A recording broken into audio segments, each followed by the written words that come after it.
the broadcast studio, hitting in the static. This ain't no bedtime story, son, it's prophetic.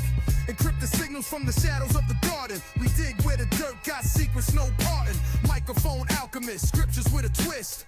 Peep the frequency, seeds in the mist. We drop bars like plagues, revelations in the cadence. Broadcasting truth while they trapped in surveillance. Wisdom with a watchman's blade. Fourth watch style while your whole system fade. Blood moons, Nephilim, echoes in the pine. Sasquatch stomping through the fault lines of time. We ain't mainstream, we ancient stream. Cypher with the prophets, decode the dream. So if you tuned in, better guard your mind. It's broadcasting seeds and we breaking the design. Yeah. Straight from the broadcast studio. Hidden in the static.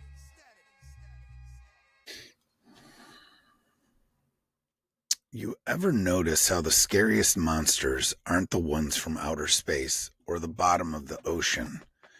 They're the ones that look a little too much like us.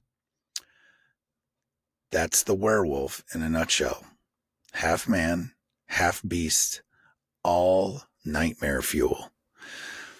But if you peek back, the Hollywood howling at the moon and the silver bullet cliches, you find something deeper, something older. The werewolf isn't just a monster lurking in the woods. It's a mirror, a reflection of what we're terrified of becoming when the thin veil of civilization slips. Think about it. Wolves have always been camped out on the edges of our villages, our myths, our nightmares, revered in some cultures as spirit guides, feared in others as the hungry mouths waiting just beyond the firelight. And the werewolf, that's the human story colliding with the animal instinct. The saint turning sinner, the neighbor suddenly sprouting claws. And it's about losing control, about asking ourselves what happens when the beast inside us breaks free. Today, we're going to follow that trail from the myths of ancient Greece where the kings were cursed to wear fur, to the witch hunts of Europe where men and women burned for running with the wolf, to modern psychology where people genuinely believe they've transformed. Each era leaves its paw print on the story, and the further we track it, the closer it gets to us. So, this isn't just about hairy monsters in the moonlight. It's about the raw, unfiltered part of human nature we'd rather pretend doesn't exist. And like every good campfire story, it comes with a warning. Maybe the wolf we're afraid of isn't out there in the woods. Maybe it's in here, waiting. And before we dive in head first into the dark, do me a favor. Like, share, and review this show. That's how Broadcasting Seeds grows and how these stories keep reaching more people like you. All right, let's pull back the curtain on the beast.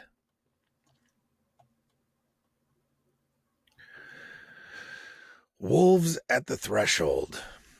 Myth, ritual, and punishment. Let's roll the clock back a few thousand years before Hollywood, before medieval witch hunters, before the Brothers Grimm scared the life out of kids with bedtime stories. Werewolves were already prowling the edge of myth, and like all good monsters, they started with gods, kings, and punishments. The tale of Lycan of Arcadia. Picture this guy. Ancient Greek royalty, totally full of himself, thinks he can pull a fast one on Zeus. And not just any prank. He tries to serve Zeus human flesh at a banquet. That's like trying to play beer pong with a Molotov cocktail. You know it's not going to end well. And Zeus sees through the trick, blows the gasket, and punishes Lycan by turning him into a wolf. So, that's the origin of lycanthropy. The message was crystal clear. break sacred taboos, you're not just cast out, you're cast down into the dirt, into the fur, into the beast. But the Greeks weren't the only ones sniffing around this idea. Herodotus, the so-called father of history, wrote about Neri, a tribe up north near Scythia. According to him, every year these people would shapeshift into wolves for a few days and then change back. Was this literal? A ritual? A cultural misunderstanding? Frankly, it's hard to say, but what it does show is that transformation wasn't just horror, it was initiation, maybe a rite of passage, a way to brush up against the wild and come back, maybe different. The Romans picked up the theme with the term verispellis, literally, versispellis, literally turn skin. These weren't cuddly bedtime stories. They were cautionary tales, reminders of what happens when you cross the thin line between man and beast. Now, here's the thing. Wolves weren't just predators. They were rivals for early people. Wolves hunted the same game, stalked the same paths, tested the same survival instincts. Frankly, they were a competition, and competition breeds both respect and fear. Some cultures elevated the wolf into a totem animal, a guide, and others demonized it into a monster. Both reactions come from the same place, staring at a set of glowing eyes in the dark and wondering if you're the hunter tonight or the hunted. What you start to see in these early myths is that the werewolf is less about claws and fangs and more about the rules. It's about boundaries. Cross them and you're cursed. And those rules weren't just about God or rituals. They were about society itself. Stay in line, act civilized, respect the sacred, or risk becoming the thing everyone fears. So in these early myths, the werewolf isn't the villain. It's actually the punishment, the shadow waiting when humans slip too far. It's the embodiment of chaos, of that nagging truth you don't want to face. Civilization is fragile, and beneath the robes and titles, we're all just one bad decision away from sprouting fur.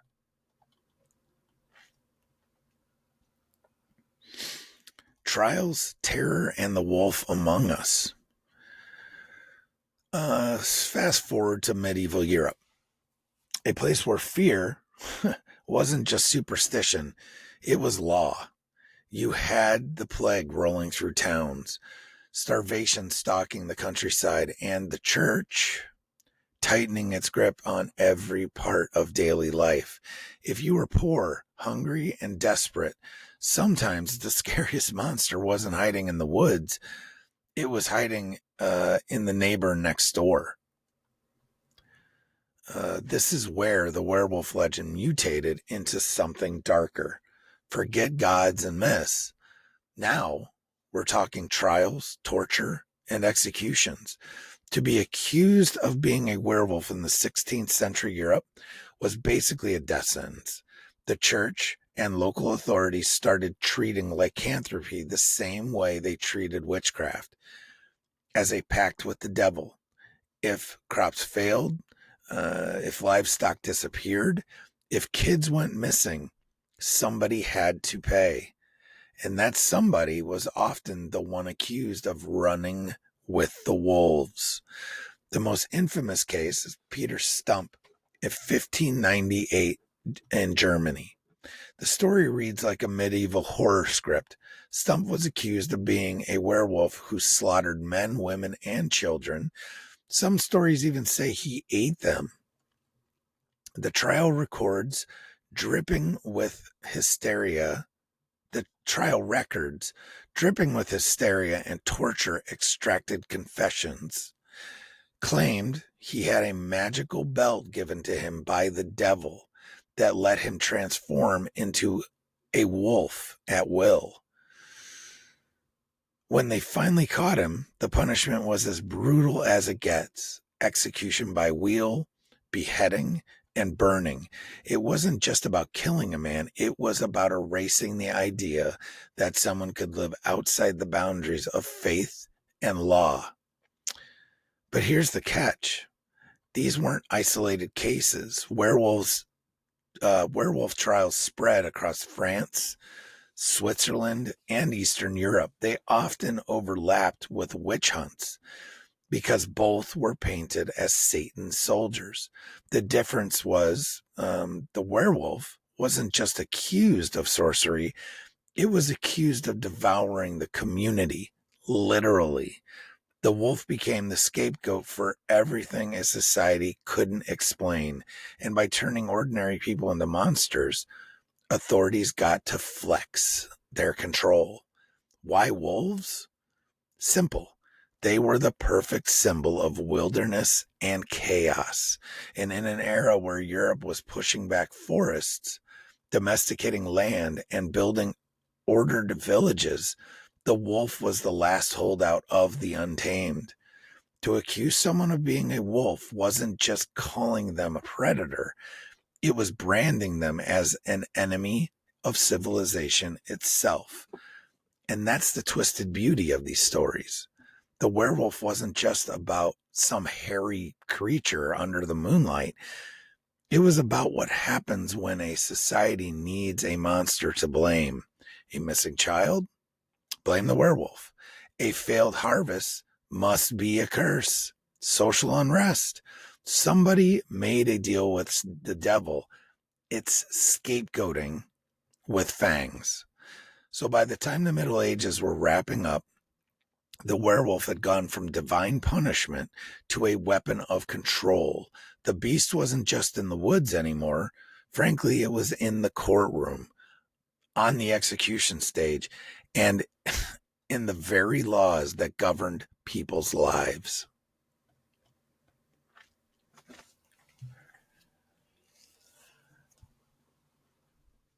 The beast in the mind, from folklore to psychology. Now let's drag the werewolf into the modern age. The moon is still hanging overhead, but instead of priests and witch hunters, we've got psychiatrists, case studies, and medical journals. And believe it or not, the werewolf didn't vanish with the stake and the torch. It just shifted shape again. There's an actual psychiatric condition called clinical lycanthropy. Rare as hell, but it's real. It's something someone genuinely believes they're transforming into a wolf, or sometimes it manifests in another animal. We're talking about people who swear their teeth are lengthening, their faces stretching, their bodies sprouting fur. Around 50 or so documented cases over the last couple centuries, but that's enough to prove the legend didn't just haunt the forests. It slipped into the mind. So take a French case in the 19th century. A man admitted to an asylum, convinced he was growing hair all over his body and prowling like a wolf at night. In more recent cases, patients described tasting blood, growling, or even walking on all fours. Doctors chalk it up to psychosis, schizophrenia, or severe mood disorders. But the symptoms look suspiciously like the folklore, as if the old stories themselves crawled inside the human brain and set up shop. And here's the kicker. Wolves and werewolves have always been metaphors for losing control. That's exactly what mental illness feels like for some. Your own mind betraying you. Instincts hijack your body. The monster outside becomes the monster within. And it's no coincidence that modern werewolf movies like The Wolfman from 1941, or even more recent movies, always center on that tragic theme. I didn't choose this. I can't stop it. And it might destroy the people I love. That's not a fairy tale. That's a reflection of human suffering. But the modern werewolf isn't just about madness. It's about identity. Think about it. Teenagers hitting puberty, wrestling with hormones and anger, addicts battling urges that feel inhuman, trauma survivors carrying a rage that they can't always control. The werewolf becomes a metaphor for all of it. That's why it survives. It doesn't matter if you live in medieval France or 21st century America. Everybody knows what it feels like to fight an inner beast. Now, we can say this is also something else, maybe more spiritual, but that's a whole nother episode, right? Then we've got pop culture, softer side of the wolf. From Twilight to Teen Wolf, the werewolf gets a makeover. Suddenly, the beast isn't just about destruction. It's about freedom, about primal strength, even romance. And almost like society's relationship with the wolf has mellowed. We don't fear the wilderness quite like we used to. First world problems, right? Now we fantasize about reconnecting with it.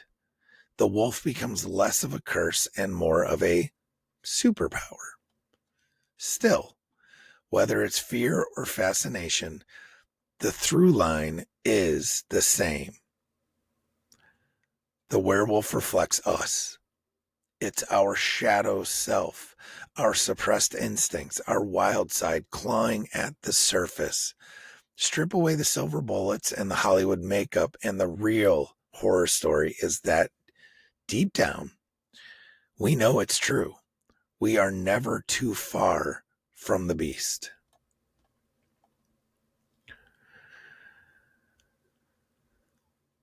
So what do we make of the werewolf? Is it just a bedtime monster? A creature of bad CGI and Halloween masks? Or is it something closer? Something that's been stalking us across history? Because it is us.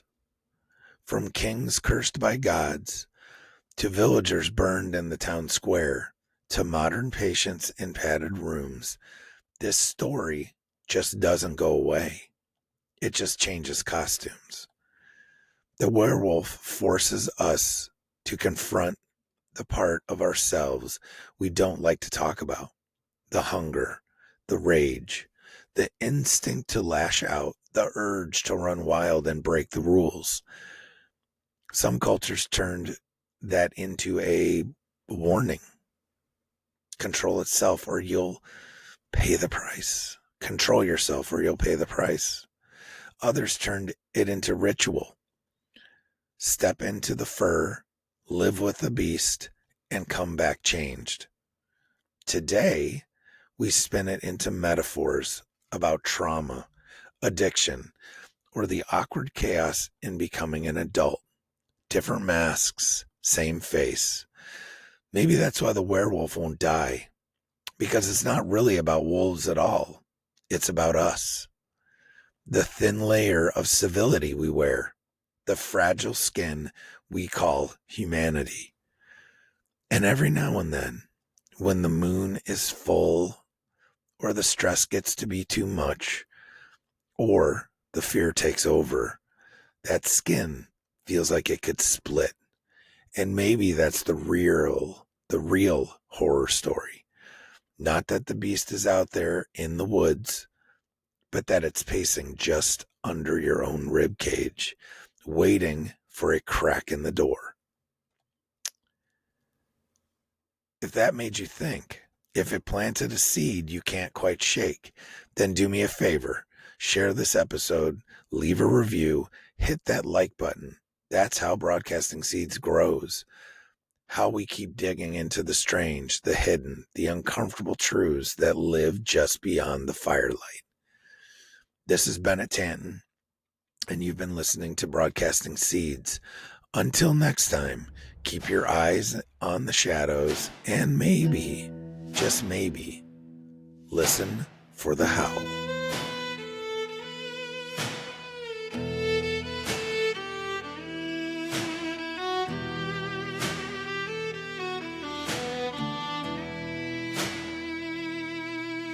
In the firelight of the ancient hall, like a arm served a god his fall. Blood on the table, truth in disguise. Zeus cast him down with a wolf's red eyes. Run when the moon is high, hide from the hunger, don't ask why. The beast within will break the skin and howl your sins to the night's cold wind.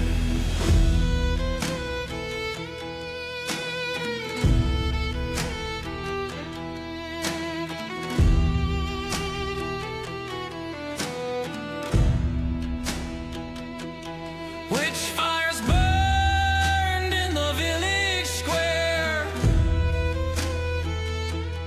Chains and whispers filled the air. Peter stumped with the devil's grin. They tore him apart for the wolf within. Run when the moon is high, hide from the hunger, don't ask why. The beast within will break the skin and howl your sins to the night's cold wind.